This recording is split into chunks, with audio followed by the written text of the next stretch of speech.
बहू को अपनी माँ करीना कपूर लगे और सास बूढ़ी घोड़ी लाल लगाम। रमा जी के पैर आज ज़मीन पर नहीं पड़ रहे थे। उनके लाडले बेटे यानी सबसे छोटे बेटे का ब्याह हुआ था। आधुनिक सोच और संस्कारों की चुनरी ओढ़े छोटी बहू गृह प्रवेश कर चुकी थी। उनकी दोनों बड़ी बहुएं जेठानियों का औहदा लेकर मनी मन इतरा रही थी। छोटी बहू पढ़ी लिखी और गुणों से संपन्न थी। सगाई से लेकर शादी तक उसके गुणों की बखान से कहीं ना कहीं उनके मन में एक द्वेष भावना प्रवेश कर चुकी थी। रमा जी बड़ी सीधी सादी और ममतामयी थी। किसी के लिए उनके मुंह से बुरा नहीं निकलता था। बहुओं को भी उन्होंने बेटी बनाकर रखा था, पर दोनों बहुएं कभी कभी आपस में ही या तो कभी बेवजह ही रमा जी से मुंह फुलाकर बैठ जाती।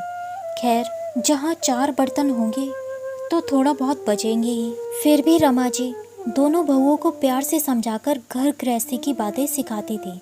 बहरहाल, छोटी बहू अपने प्यार और संस्कार से सबके दिलों पे जल्दी ही राज करने लगी। रमा जी ने घर में बहुओं की सहायता के लिए सहायिका लगवा दी थी। वो नहीं चाहती थी कि बहुएं दिन रात घर गृहस्थी में पिसती रहें। बस बहुओं को खाना बनाना था और परिवार को देखना था। बहुएं आराम से खाना बनाती, सबको खिलाती और अपने आप में रमी रहती। इधर रमा जी पोते पोती जब तक छोटे थे खूब स्नेह लुटाती, लेकिन जब वो स्कूल जाने लगे तब उन्होंने भी दादा दादी के पास बैठना छोड़ दिया। करवा चौथ का त्योहार आने वाला था। रमा जी की दोनों बड़ी बहुओं की तैयारी 1 महीने पहले से ही शुरू हो गई थी।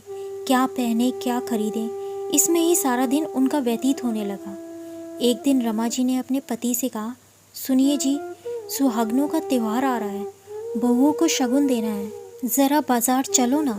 रमा जी बाजार होकर आ गईं और बहुओं को आवाज़ लगाई, ये देखो बेटा, ये कैसा सेट है, बहुत सुंदर माँ, और ये लो पैसे भी रख लो बेटा, अपनी पसंद से कुछ अच्छा सा कपड़ा त्योहार के लिए ले लेना। जी माँ। दोनों जेठानी और छोटी बहू मार्केट के लिए निकल रही थी। अचानक छोटी बहू ने कहा, माँ आप भी चलिए ना, आप भी हमारे साथ अपनी पसंद की साड़ी ले लेना। अरे बहू, मेरे पास बहुत रखी है, तुम लोग जाओ। फिर माँ, मैं भी नहीं लूँगी, मेरे पास भी तो नई नई साड़ियाँ रखी हैं, उसमें से कुछ पहन लूँगी। फिर चलिए हम पार्लर चलते हैं। बेटा, इस उम्र में पार्लर? दोनों जेठानियों ने सुना तो हाय तौबा मचाने लगी। देखो तो, छोटी तो बहुत तेज़ निकली। देखो, अब बुढ़ापे में माँ का मेकअप करवाने ले गई है।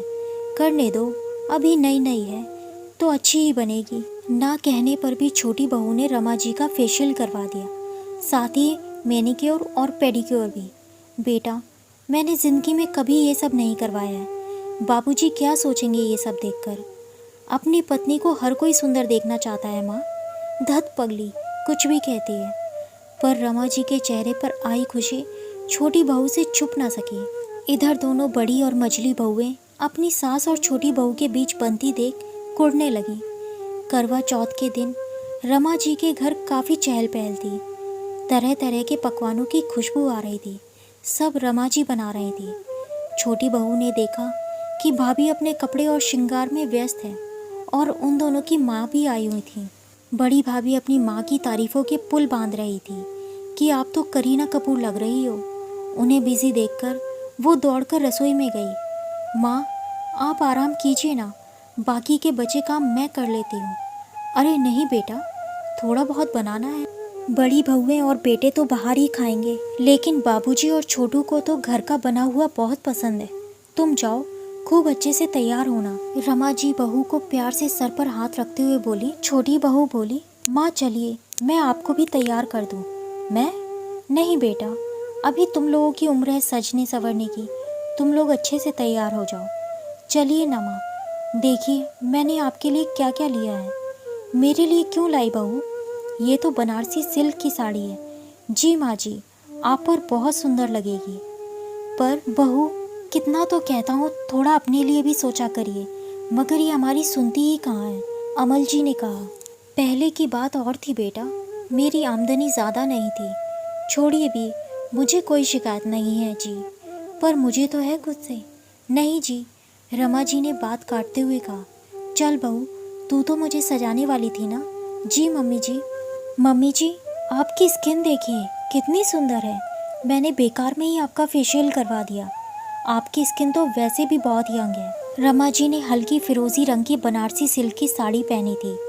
गले में एक सुंदर सा हल्का सेट, लाइट शेड की लिपस्टिक, हल्का मेकअप। मम्मी जी जैसे ही तैयार होके आईं, अमल जी और उनके बेटे देखकर बहुत खुश हुए।